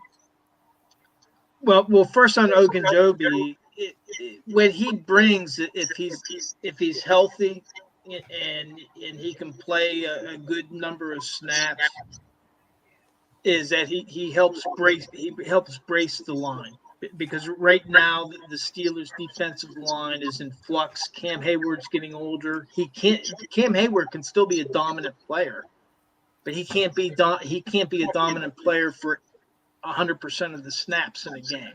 Is he on the trading block, Dave? Who? Hayward. No, he's going to retire a Steeler.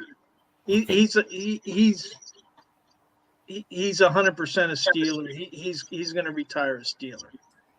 So what Larry Ogunjobi does is he brings a stabilizing influence. You got guys like Demetrius Leal, who they weren't sure whether he was going to be an edge guy or a down lineman. Now looks like they're going to have him gain some weight to stay down on the line. And they're bringing in some other people. So that's what Ogunjobi brings right now, is just some stability to the line. And they need that in order to control the running game. You know, they've been giving up too many successful runs up the middle. And Ogunjobi can certainly help with that. As far as the offensive line, you know, number one, you know, you cited the thing, you know, Mason Cole, number 22 on some list. To me, those don't matter. What matters is how does he fit with the Steelers' offensive line? Because in football, an individual offensive lineman, that's okay, but they have to be able to play well together. You know, they work off of each other. How do they shift off in order to pick up a blitzing linebacker and stuff like that? So it's very much a very team-oriented approach. You know, you're part of a unit. And in Mason Cole, he's no Marquise Pouncey. You're not going to see him pulling out and then running up in front of Le'Veon Bell in order to make a block 30 yards down the field. But that's not what they're asking him to do. And they have a very young offensive line. All the guys are in their 20s. And they've brought in a new offensive line coach, you know, last year, Pat Meyer, because they had some transition on off with the offensive line coaches. And actually what was supposed to be a weakness last year turned into a strength, because all 5 of the linemen started and played every single game, which in football is very unusual. Yeah. But that said, there's going to be some changes this year because the Steelers still recognize that they needed to strengthen their offensive line. They need to strengthen several different positions, but you asked about the offensive line. So at center, well, right now you got Mason Cole, and then Kendrick Green has in the OTAs. He's been working out as a backup center, although he didn't play last year. But I think right now Mason Cole is in the driver's seat. At guard, you had last year, you had Kevin Dotson and James Daniel. And I think that Kevin Dotson's job may be in jeopardy. The Steelers brought in Nate Herbig from the Jets, but also had played for the Eagles before that, and Isaac Seumalo, a guard who had started 17 games for the Eagles last year. So I think that probably Seumalo will take over one of the starting guard positions, probably at Kevin Dotson's expense. And then at tackle, you had Chuks Okorafor at right tackle and Dan Moore at left tackle. But they drafted Broderick Jones. And probably right there, those 3 will be your 2 starting tackles, with the third one being the swing tackle. Maybe to start the year, maybe Broderick Jones will start out as the swing tackle. But I think at some point in the season, he will take over at left tackle, and then Dan Moore will become the swing. Dotson says no way. Dotson says there's no way that he'll let Jones be out. Say again? Dotson says there's no way that he'll let Jones beat him out. He says Jones will be sitting on the bench this year.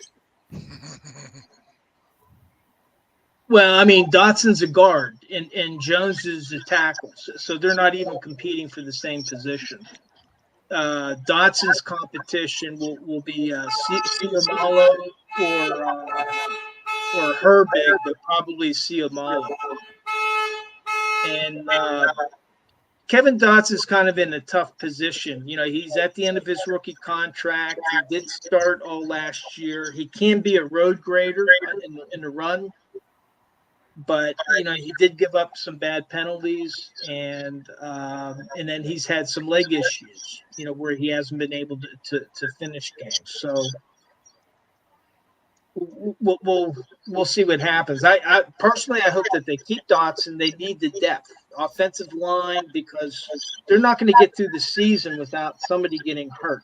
Like unlike last year. And like the Eagles, they have a lot of depth in their offensive line. That's what you have to have to keep your quarterback upright and your running backs running downfield. Yep. Bill, your final thoughts. So, in tribute to my very good friend Demetrius Verges, my final thoughts are baseball-focused final thoughts. I've said many times, I scout football, and it's a challenge. But God bless people that scout baseball. It's impossible. So, on this day in 1966, the Mets drafted Steve Chilcutt, first overall. Want to guess who went right after him? Second pick? A guy named Reginald Martinez Jackson from Arizona State University. So, Steve Chilcutt never played ever a single second of Major League Baseball. He's one of three, along with Brian Taylor and a kid from just a couple of years ago. What was his name? Adrian. What's his name? One other guy, but three in total. First overall draft picks in baseball, never played a single second in the majors. And when you look at it, I mean, obviously everything in retrospect is an easy call. But even when you sort of look, but trying to see what they saw at the time, it's a challenge. I mean, he was a talented young, high school catcher who had some pop in his bat and was a good defender. But it's just hard to see. Well, but that's, styles make fights or whatever. And if everyone agreed, there'd be no horse racing. Also on this day in history, Steve Carlton and Nolan Ryan were swapping pate. And on this day, Steve Carlton got his 3,552nd strikeout, making him at that point the active strikeout leader. But then Nolan Ryan, by the end of the year, passed him back up. There's some records that will never, ever, ever, ever, ever be broken. Nolan Ryan's records are very, very, very safe. No one will ever strike out that many batters ever again as he did by the end of his career. And one last one, another player who I think set a record that will never be approached. Forget broken, even approached. On this day in 1994, Rickey Henderson stole his 1,100th career base. It is impossible. It's inconceivable. There's no right. It's inconceivable. I don't think anyone will. It'll be surprising to see players come within half of his career steals total. Like, we'll be tipping our cap to guys who get over 450 in their careers, the way the game is played now. But it just reminds you of how different the game was not that long ago. Yeah. Rickey Henderson I watched the season where he stole 130 bases. I mean, when guys steal 1/3 of that, we're impressed nowadays. It's just, the game is just so different. But yeah, those are my final thoughts. That even, none of the things I talked about were from the teens, the 20s, the 30s, 40s.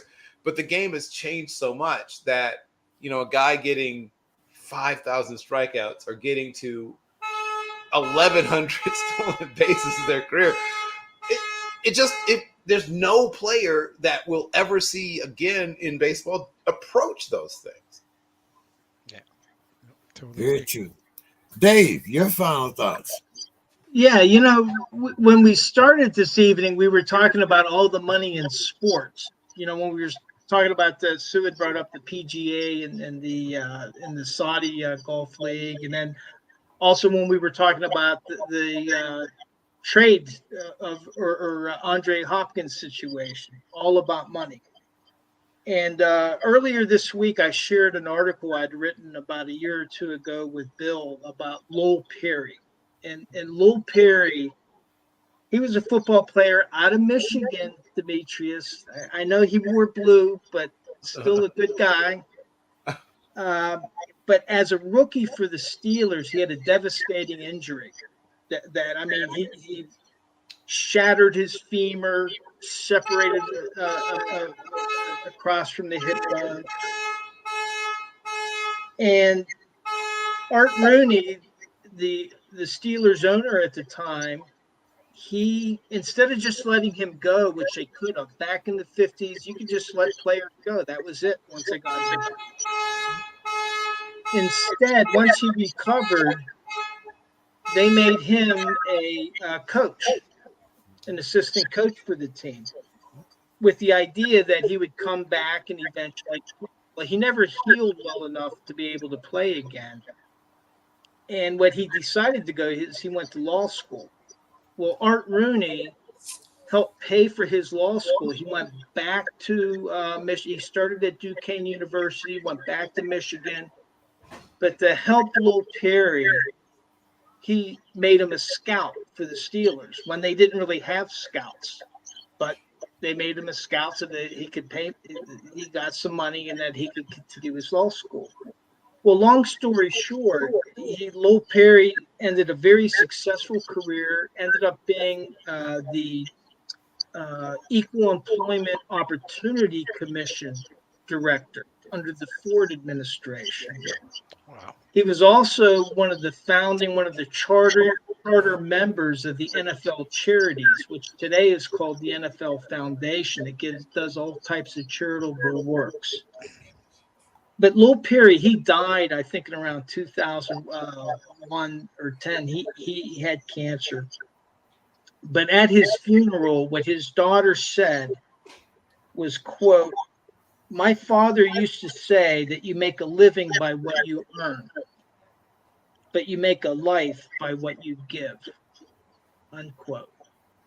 And so I would just like to give a tip of the hat to Lowell Perry, because I think that's really a great thought. He recognized that he had a lot of help along the way, and in turn, he wanted to turn around and to help others because of the help that he received. So that's my thought of the day. One last quick thing on Lowell Perry. Art Rooney Sr. said that if he had decided to stay in football and stay with the Steelers, I think he would have eventually been the first black GM also. He was a brilliant man and was a terrific football player, was a terrific receiver and defensive back in college and an all-conference return specialist. Electric player. I think in his very short, 7-game career, he still managed to have something like 352 return yards in 7 games of an extremely shortened career. So it gives you an idea of just what an electric talent he was, and had he played in a very different era. I mean, his ability to play, he probably would have been a shutdown corner because of the value of being because he was 6'1" and 188 pounds and a sprinter, a terrific track athlete. So I think that's why he would have. Not that he couldn't have still played receiver, but when you get a guy that size who can run like that, nowadays you make him a corner because of the it's such a value add. It's easier to find guys who can play wide receiver. So he probably would have ended up specializing as opposed to playing both ways because, two platoon football. But yeah, one of his sons later went on to one of the first black GMs or the early black GMs also in the with the Celtics, right? I thought it was the Nuggets, but yeah, all of his sons had some connection to sports, and one of his sons passed away recently also. But they were all involved in some way in sports. Even one of his daughters, I think, when she was young, played sports a little bit, and then she went into education, if memory serves me correctly. But yes, a terrific family and there should be a Lowell Perry. I've written about him too, And there should be a Lowell Perry Foundation to help young people who were athletes and don't really know or don't have a direct path to get into working in an NFL front office. An internship that would help. I can't remember what his old uniform number was. Wish I could. I'm trying to picture him. What was it? 25. But whatever the number was, I would have that number of interns each year for the Lowell Perry internship program to help young, particularly African Americans, but at least young people who've been denied access to getting chances of working in NFL front offices. That's fantastic. Good call, David. That's good stuff. Demetrius, take us home. All right, so earlier we talked a lot about sports journalism, and so I'm going to get on soapbox. Apologies up front. I think the degradation, and Bill might have said it was 40 or 50 years, of journalism in general, but I'm just focused on sports journalism. Like, the reason we end up with a situation like Skip and Shannon is that journalism, and Bill talked about a show called The Sports Reporters. Fantastic. Rest in peace, John Saunders, by the way, Yes, who indeed. was amazing, right? That show was really good. Those guys never fought, argued, disrespected. They gave insightful commentary and opinions on sports topics. And it was one of the first shows I really loved on that network. Now, in general, I'm not a fan of that network. I'm just not. I recognize that they tell me multiple times a day that they're the leader, which means that other people will follow. So at some point, they decided sports journalism was no longer about truth and facts, and my favorite thing, as James knows, statistics. Right? It is about opinion shaping. That's why they have 100 shows with people in a box, all talking about how they feel about topics, whether they're qualified or not. They have guys talking about contrition and other psychology crap with their journalism degrees. I fully hold the four-letter devil that is ESPN to blame for the degradation of sports journalism. It is to a point that it's, David said it earlier. He said it simply under the radar, just as a matter of fact, answering a question. He said, it's the reason I don't watch that stuff. He just let it slide out like it was nothing. And it struck me as, wait a minute, I know because I see stuff behind him. This guy's a sports fan. My guess is his wife's a sports fan. So there's two people in that house that love sports. And it's a point now where they can't even watch certain things, right? And I'm the same way. I struggle now. I search for my information. Thankfully, I have a really tie to a Detroit sports radio station. But it's so much now more about opinion shaping, as opposed to, as my good friend Ron Burgundy would say, reporting the news. Ron Burgundy used to report the news. He read the news, right? Outside of the, definition of San Diego, Ron Burgundy usually had his stuff together. I'm sorry, I went straight Anchorman there.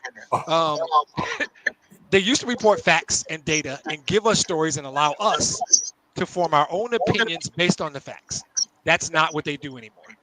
All day, every day, that network is trying to shape our opinions. They will take a nugget of info, have people talk about it all day, and then the next day they will scream, it's the big story. Because you made it the big story. I don't actually care about it. Right? That is so disappointing to me. Because they've told me they're the leader. They tell us every day they're the leader. When you're the leader, you have an obligation to those who follow. That's my premise. Sports journalism is where it is now because of one entity. And they don't give a damn what I think, by the way. They don't care. But that's how you end up with Shannon and Skip situations and Stephen A. Smith and all that, right? When there used to be a day where Lupica and Costas and John Saunders and a young Bob Ryan, these guys used to sit on a panel and enlighten me. They used to enlighten me. After I watched that show, I felt more knowledgeable than before I watched the show. And now I feel more like David. I can't even watch this. I don't want to watch this. I have to go to Brian Gumbo on HBO, who's still quietly really good at his job, by the way. I would rather watch Brian Gumbo on HBO than most anything on that network. There's like 2 shows I watch on that network. I will do a whole final thoughts on disaster that is their morning show, right? But I'll save that for another day. I wish it was better. I wish it could go back. And Bill's mentioning names like Grantland Rice makes me feel old, but it also makes me feel good, right? Because I remember what it used to be like. So that's my rant. I'll do something nice next week, and then I'll rant again in 2 weeks. Yeah, it is. If someone has to keep telling me that they're the leader, Right. I kind of, I'm suspect. Right. It's but that's just me. But I was just kind of looking around the panel here, and I guess Bill is the only one that ages well, or uses a product that we will not name. But we can't all have it that good. We can't all have it that good. But anyway, guys, hey, I think tonight is probably the closest that we've ever come to be solid 2-hour program, man. Whoa, yes. Covered 4 sports. We got in some baseball, some hockey. Hockey. I know we got some hockey in. That's a solid program, man. Yeah. This one's for you. Put this one in your resume reel that you start sending out to possible sponsors. Right. When you're sending it to the VCs for investment in the sports crib, this is the one. And don't forget that this is individually recorded, so you guys can put it up on any sites that you have, any formats that you might have. Don't forget to join the Sports Crib League if you haven't already. I saw you there, Bill. And Demetrius. Reggie's joining us new this year, so we'll have a 10-team league instead of an 8-team league as we did last year. But don't worry, I'll still kick everybody's ass like I did last year. And we appreciate that, James. We appreciate it. Anyway, guys, have a great weekend. Look forward to talking with everybody, and have a great night and a great weekend, guys. All right. Have a good one, guys. Take care, y'all. Next week. Yes. Thank you so much.